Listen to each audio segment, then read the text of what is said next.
আসসালামু আলাইকুম প্রিয় দর্শক, অন্য মঞ্চের আলোচনায় আজকে আমাদের অতিথি হিসেবে আছেন। সেনাবাহিনী কি পারবে আওয়ামী লীগবিহীন নির্বাচনকে বৈধতা দিতে? এই আলাপটা শুরু করবার আগেই বলতে চাই যে কিসের বৈধতা? বাংলাদেশের অর্ধেক মানুষের প্রতিনিধিত্বকারী দল আওয়ামী লীগকে বাদ দিয়ে পুরো সেনাবাহিনী নেমে যে নির্বাচনে সহযোগিতা করছে, লক্ষাধিক সেনা সদস্য মাঠে থেকে, এই নির্বাচনটা তো অবৈধ।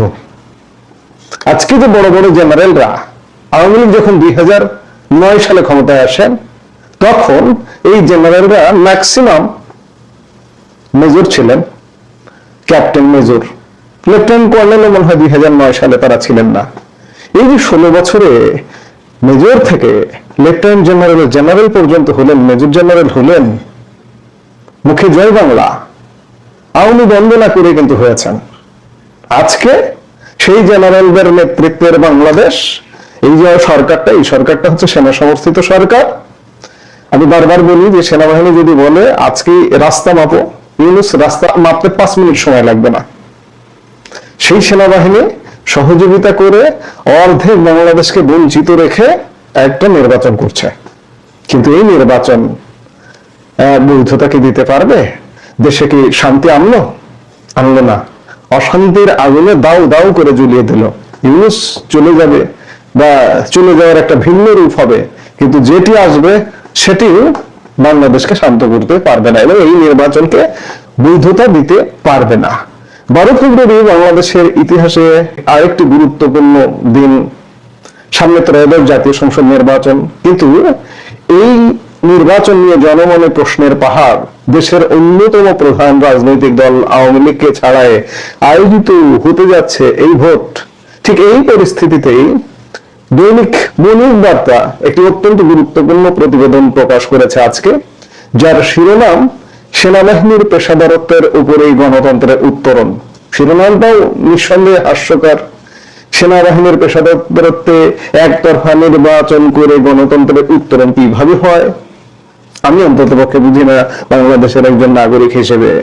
প্রশ্ন হলো, অর্ধেক মানুষের প্রতিনিধিত্ব করা একটি দলকে বাইরে রেখে কি আদৌ গণতন্ত্র উত্তরণ সম্ভব? নাকি সেনাবাহিনীর পেশাদারত্ব এখানে কেবল একটি সুষ্ঠু পরিবেশের গ্যারান্টি, নির্বাচন পরিবেশের গ্যারান্টি?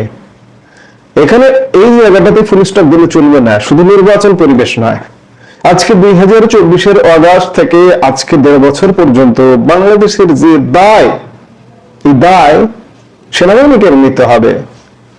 কারণ এটা আমি বারবার বলছি, যে শুরুতেই বলেছি যে এটি সেনাবাহিনী সমর্থিত সরকার। এই ভিডিওতে আমরা দৈনিক বার্তার যে আর্টিকেলটি, সেই আর্টিকেলটির প্রতিটি লাইন ব্যবচ্ছেদ করবার চেষ্টা করব এবং বোঝার চেষ্টা করব কেন এবার সেনাবাহিনী এত বেশি সক্রিয় এবং কেন এই নির্বাচন তাদের জন্য এক ইমেজ রিবিল্ডিং বা ভাবমূর্তি উদ্ধারের লড়াই।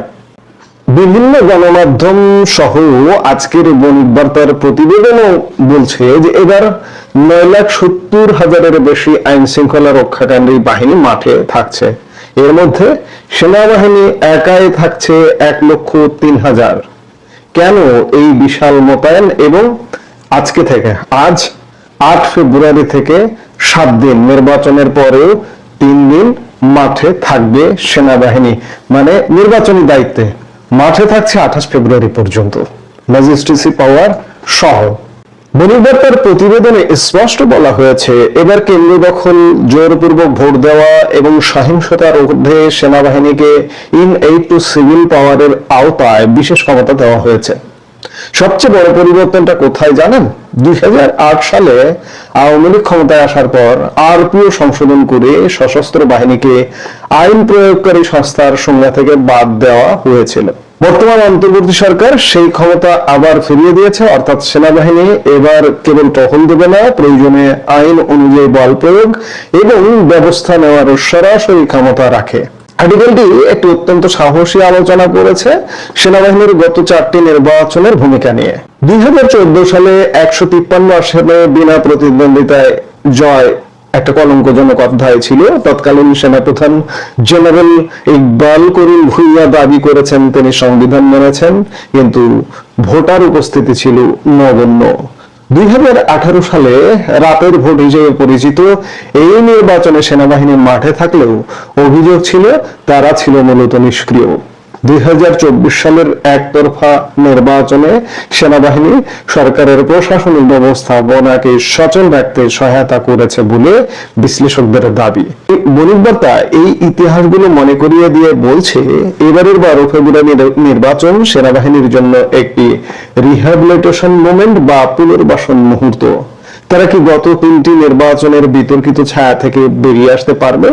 সেনাপ্রধান জেনারেল ওয়াকারুজ্জামান বারবার বলছেন তারা সম্পূর্ণ নিরপেক্ষ থাকবেন। এই নিরপেক্ষতার উপরই নির্ভর করছে নির্বাচনের আন্তর্জাতিক গ্রহণযোগ্যতা। প্রতিবেদনে বলা হয়েছে সেনাবাহিনীর পেশাদারত্বের উপর গণতন্ত্রের উত্তরণ নির্ভর করছে।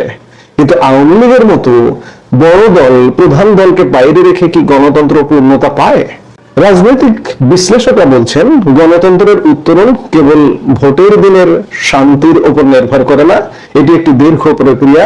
তবে বণিক বার্তার বিশ্লেষণ অনুযায়ী বর্তমান পরিস্থিতিতে সেনাবাহিনীর দায়িত্ব হলো একটি লেভেল প্লেইং ফিল্ড তৈরি করা। আওয়ামী লীগ নির্বাচনে নেই, এটি একটি রাজনৈতিক বাস্তবতা বা আইনি জটিলতার ফল হতে পারে। কিন্তু যারা নির্বাচনে অংশ নিচ্ছে, যেমন বিএনপি এবং অন্যান্য দল, তাদের মধ্যে যেন কোনো পেশি শক্তির লড়াই না হয়, ভোটাররা যেন নির্ভয়ে কেন্দ্রে আসতে পারেন, সেটি নিশ্চিত করাই সেনাবাহিনীর লক্ষ্য। মির্জা ফখরুল ইসলাম আলমগীর ঠাকুরগাঁওয়ের জনসভায় বলেছেন যে সেনাবাহিনী নিরপেক্ষ নির্বাচন চায়, আমরাও চাই। অর্থাৎ বড় একটি রাজনৈতিক পক্ষ সেনাবাহিনীর উপর আস্থা রাখছে। কিন্তু আওয়ামী লীগের জনসমর্থন বা তাদের অনুপস্থিতি যে শূন্যতা তৈরি করেছে, তা সেনাবাহিনীর অস্ত্র বা শৃঙ্খলা দিয়ে পূরণ করতে পারবে না। সেনাবাহিনী কেবল একটি প্রক্রিয়াকে স্বচ্ছ করতে পারে, জনগণের ম্যান্ডেটকে নয়। গত 5 ফেব্রুয়ারি ব্রিগেডিয়ার জেনারেল দেওয়ান মোহাম্মদ মঞ্জুর হোসেন একটি পরিষ্কার বার্তা দিয়েছেন। তিনি বলেছেন, প্রয়োজনে আইনের আওতায় বল প্রয়োগ করা হবে। রুলস অফ এনগেজমেন্ট বা আরপিওর নতুন ক্ষমতা অনুযায়ী সেনাবাহিনী এবার অনেক বেশি শক্তিশালী। সেনাপ্রধান নিজে জেলা শহরগুলো সফর করছেন, কর্মকর্তাদের সাথে মত বিনিময় করছেন। এর উদ্দেশ্য দুটি: এক, সিভিল প্রশাসনকে আশ্বস্ত করা যে সেনাবাহিনী তাদের পাশে আছে; 2, সাধারণ মানুষের মধ্যে আত্মবিশ্বাস ফেরানো। বিগত নির্বাচনগুলোতে মানুষ দেখেছে সেনাবাহিনী দাঁড়িয়ে আছে আর কেন্দ্র দখল হচ্ছে। এবার যদি তারা সত্যি কেন্দ্র দখলকারীদের বিরুদ্ধে বল প্রয়োগ করে, তবেই মানুষের আস্থা ফিরবে। কিন্তু আওয়ামী লীগ সমর্থকরা এই নির্বাচনকে কতটা গ্রহণ করবে, তা এখন বড় একটি চ্যালেঞ্জ। ইতিমধ্যে আওয়ামী লীগের কেন্দ্রীয় নেতৃত্ব থেকে নির্বাচন বর্জনের ঘোষণা দেওয়া হয়েছে, ভোট না দিতে বলার কথা বলা হয়েছে। গতকালকেও আওয়ামী লীগ প্রধান শেখ হাসিনা পুত্র সজীব অজের জয় আওয়ামী লীগের ভবিষ্যৎ কাণ্ডারি ভিডিও বক্তব্যে জানিয়েছেন যে এই নির্বাচনে আপনারা ভোট দিবেন না, ভোট দিতে যাবেন না। স্বাভাবিকভাবে আওয়ামী লীগেররা এই নির্বাচনে ভোট দিতে যাবে না। বণিক তার আর্টিকেলে যে গণতন্ত্র উত্তরণের কথা বলা হয়েছে, তা মূলত একটি অবাধ ও সুষ্ঠু নির্বাচন অনুষ্ঠানের প্রাথমিক ধাপ। একটি নির্বাচনের গ্রহণযোগ্যতা দুটি বিষয়ের উপর নির্ভর করে: এক, অংশগ্রহণমূলকতা, যেখানে বড় সব দল থাকবে; 2, স্বচ্ছতা, যেখানে ভোট কারচুপি হবে না। দুর্ভাগ্যবশত প্রথম শর্তটি অর্থাৎ আওয়ামী লীগের অংশগ্রহণ পূরণ না হয় এই নির্বাচন শুরু থেকেই একটি অপূর্ণতা নিয়ে যাত্রা করছে। তবে দ্বিতীয় শর্তটি অর্থাৎ স্বচ্ছতা পুরোপুরি নির্ভর করছে সেনাবাহিনীর পেশাদারত্বের উপর। যদি সেনাবাহিনী প্রমাণ করতে পারে যে তারা কোনো বিশেষ দলের লেঠেল বাহিনী হিসেবে কাজ করছে না, তবে হয়তো ভবিষ্যতে একটি প্রকৃত অংশগ্রহণমূলক গণতন্ত্রের পথ প্রশস্ত হবে। 12 ফেব্রুয়ারি ভোট কি কেবল একটি আনুষ্ঠানিকতা, নাকি নতুন বাংলাদেশের পথে প্রথম পদক্ষেপ? সেনাবাহিনী কি পারবে?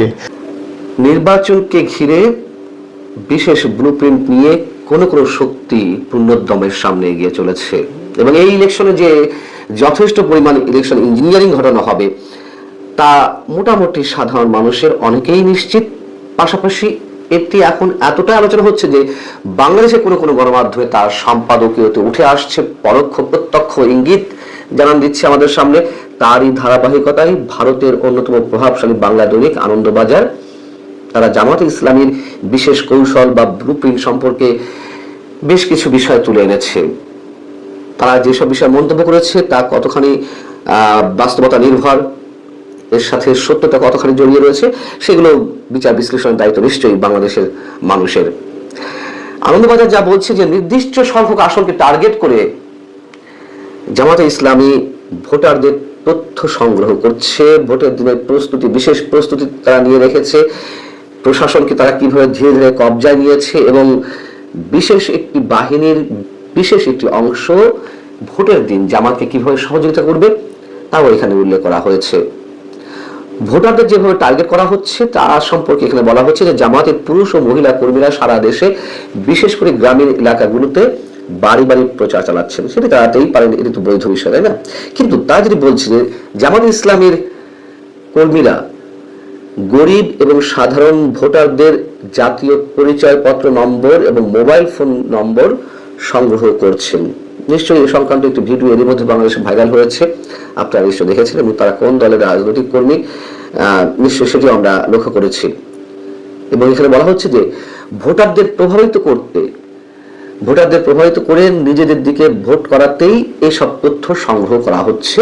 এবং যেটি জানা যাচ্ছে তা হচ্ছে জামাতে ইসলামী 162 থেকে 188টি অগ্রাধিকার প্রাপ্ত আসনের প্রচারের জন্য ব্যাপক টাকা খরচ করছে।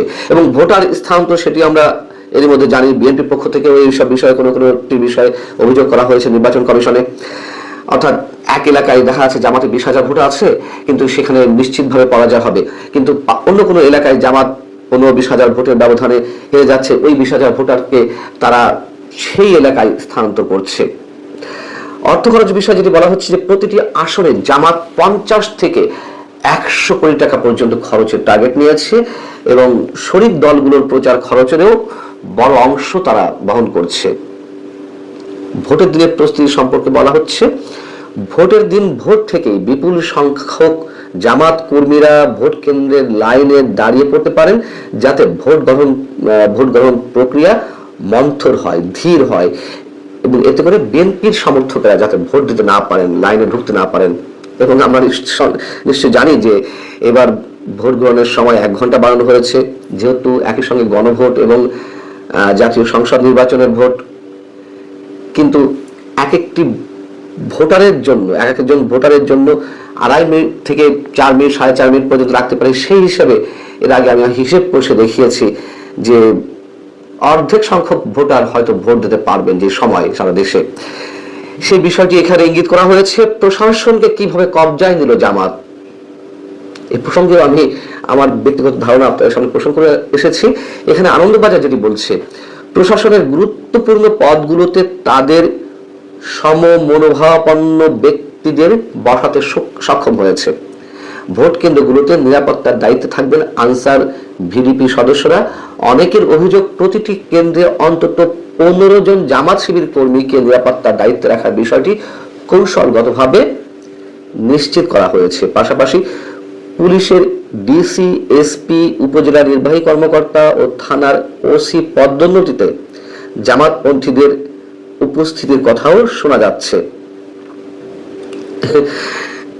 আমি কথা বলেছি যে বিএনপি মাথামোটা রাজনীতির দল হিসেবে এর মধ্যে খানিকটা পরিচয় আমাদের সামনে তুলে ধরেছে। 5 আগস্টের পর থেকে বিএনপির একটি অংশের তৃণমূলের নেতা কর্মীরা যে চাঁদাবাজি, দখলবাজিতে মেতে উঠেছে, তারা এগুলো নিয়েই পড়েছিল। কিন্তু এর মাঝখান থেকে জামাত নীরবে প্রশাসনের বড় অংশকে তারা কবজায় নেওয়ার চেষ্টা করেছে। যে রদবদল হয়েছে, যে নিয়োগ দেওয়া হয়েছে নতুন নতুন ব্যক্তিকে প্রশাসনের বিভিন্ন পর্যায়ে, সেখানে জামাত ছক কষে তাদের প্রেসক্রিপশন অনুযায়ী তাদের মনোভাবাপন্ন ব্যক্তিদেরকে নিয়োগ দিতে বা বিভিন্ন জায়গায় বিশেষ বিশেষ ব্যক্তিদের বসাতে ডক্টর ইউনূস সরকারকে বা ইউনূস প্রশাসনকে তারা বাধ্য করেছে বা সেটি তারা অর্জন করেছে। এটি অনেকেই বলে থাকেন। আনন্দবাজার যেটি বলছে যে জামাত স্কুল কমিটিগুলোতে, অর্থাৎ বিভিন্ন স্কুলে যে ম্যানেজিং কমিটি রয়েছে সেই কমিটিগুলোতে প্রথম থেকে নিজেদের লোক ঢুকিয়েছে, কারণ যেসব স্কুলে ভোট কেন্দ্র হয় সেগুলো স্কুল কমিটির নিয়ন্ত্রণে থাকে। ফলে তারা ওই স্কুল থেকে নিযুক্ত প্রিজাইডিং অফিসার ও অন্যান্য পোলিং এজেন্টদের মাধ্যমে ভোট প্রক্রিয়া প্রভাবিত করতে পারে বলে জানা যাচ্ছে। বিশেষ একটি বাহিনী সম্পর্কে এখানে বলা হয়েছে যে ওই বাহিনীর একটি বড় অংশের মধ্যে জামাতের প্রভাব রয়েছে।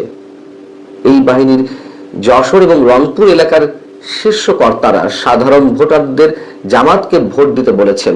একই অভিযোগে খুলনার সংখ্যালঘু গ্রামগুলোতেও নানান ধরনের তথ্য পাওয়া যাচ্ছে এবং কোন কোন বিশ্লেষকের মন্তব্য এখানে নেওয়া হয়েছে, নাম প্রকাশ করা হয়নি। তাদের মতে এই ভোটকে পাখির চোখ করে বহুদিন থেকেই ঘুঁটি সাজিয়েছে জামাত। বিএনপি যখন আওয়ামী লীগের নেতা কর্মীদের উপরে হামলায় ব্যস্ত, জামাত তখন নিঃশব্দে কাজ করে যাচ্ছে। আওয়ামী লীগের 30 থেকে 35% ভোটদাতার 10% যদি ভোট দিতে যান, তাহলে বেশিরভাগ যেতে পারে জামাতের দিকে, আর তাতেই বিএনপির ঘাড়ে নিঃশ্বাস ফেলতে পারে জামাত। শেষের যে অংশটি, সেটি হচ্ছে চরম সত্য। এবং এটিও সত্য কথা যে 5 আগস্টের পর আওয়ামী লীগ নেতা কর্মীদের বাড়ি ঘরে বা ব্যবসা প্রতিষ্ঠানে যে ধরনের হামলা হয়েছে, নির্যাতন জানানো হয়েছে, জামাতের স্থানীয় নেতা কর্মীরা তারা ঢাল হয়ে দাঁড়িয়েছিলেন, এটি সত্য কথা। এবং সেই জায়গা থেকে আওয়ামী লীগের নেতা কর্মীদের এক ধরনের সফট কর্নার তৈরি হয়েছে জামাতের প্রতি কোন কোন এলাকায়, এবং একই সাথে বিএনপির প্রতি তাদের চরম ক্ষোভের জন্ম হয়েছে। সেই জায়গা থেকে একটি বিশেষ অংশ আওয়ামী লীগের ভোটারদের একটি বিশেষ অংশের ভোট জামাতের ভোট বাক্সে যেতে পারে। আবার জামাত যে একেবারে চাঁদাবাজি করেনি, তারা নাকি বিভিন্ন টোকেনের মাধ্যমে চাঁদা তুলেছে,